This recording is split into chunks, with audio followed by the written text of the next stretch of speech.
সুপ্রিয় দর্শক শ্রোতা, আমি আপনাদেরকে আগের ভিডিওর মাধ্যমে দেখানোর চেষ্টা করেছি যে আমি কিভাবে আমাদের মানে গাছগুলো নিয়ে এসেছি এবং কি কি গাছগুলো নিয়ে এসেছি, মানে যারা আমার বাড়ির নতুন সদস্য হয়ে উঠেছে।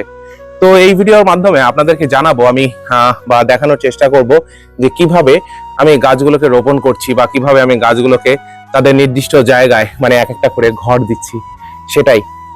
তো আমি প্রথমে এই যে 8টা গাছ, টোটাল 5টা অ্যাডিনাম, দুটো এরিকা অ্যান্ড একটা ক্যামেলিয়া, তো টোটাল 8টা আমার লাগবে। তো 8টা লাগার জন্য আমি এখানে 4টে, দুটো 6টা অলরেডি করে নিয়েছি খালি। আর বাকি যেটা আছে এর মধ্যে পাথরকুচি গাছ রয়েছে, তো এটা আমি ছাড়িয়ে নিলাম। এটা ছাড়িয়ে নিতে হবে গাছটা। অ্যান্ড এই একটা গেল, আর একটা রয়েছে এইখানটাতে। প্রথমে আমি মাটিগুলোকে আলাদা করে নিলাম, ঠিক আছে। এই টপটায় একটু সমস্যা, হালকা একটু ফাটল ধরেছে, অসুবিধা নেই, ঠিক আছে, এখনো ঠিক আছে। আপনারা কি বলেন? দেখুন, হালকা ফাটল ধরেছে। যাই হোক, আপাতত যে টপগুলো আছে সেই টপগুলো দিয়েই করার চেষ্টা করছি। আপনারা ভিডিওটা সঙ্গে থাকুন।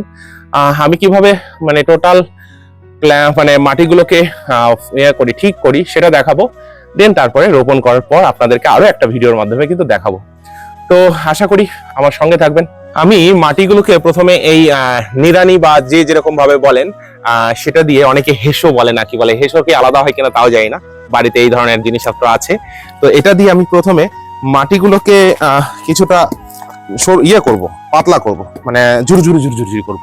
ঝুরঝুরি করার পর এর মধ্যে মেশাবো। তো ঝুরঝুরি করার জন্য একটু সময় লাগবে, কারণ আমি যত বেশি ঝুরঝুরি করব তত বেশি কিন্তু সারগুলো প্রপারলি এটার সাথে মিশবে। তো আপনারাও যারা করেন, আশা করি এমন ভাবে করেন। আমি তো নতুন ভাবে শুরু করেছি, যদি কোনো ভুল ভ্রান্তি হয় অবশ্যই জানাবেন আপনাদের কমেন্ট সেকশনের মাধ্যমে। হ্যাঁ, আর সঙ্গে থাকবেন। এই তো মানে মাটিগুলোকে জাস্ট করতে হচ্ছে।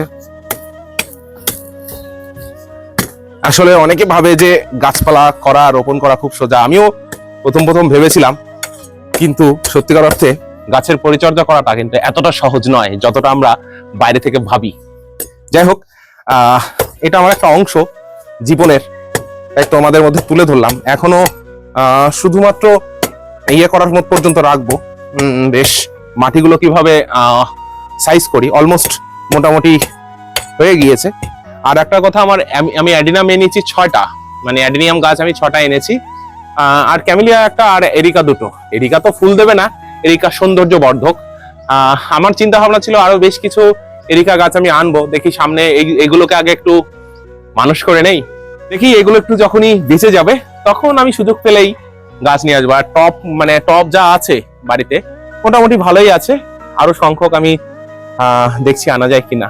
আমার খুব ইচ্ছে বাড়িতে ফুল গাছ থাকবে, দেখে প্রাণ জুড়াবে, মন জুড়াবে।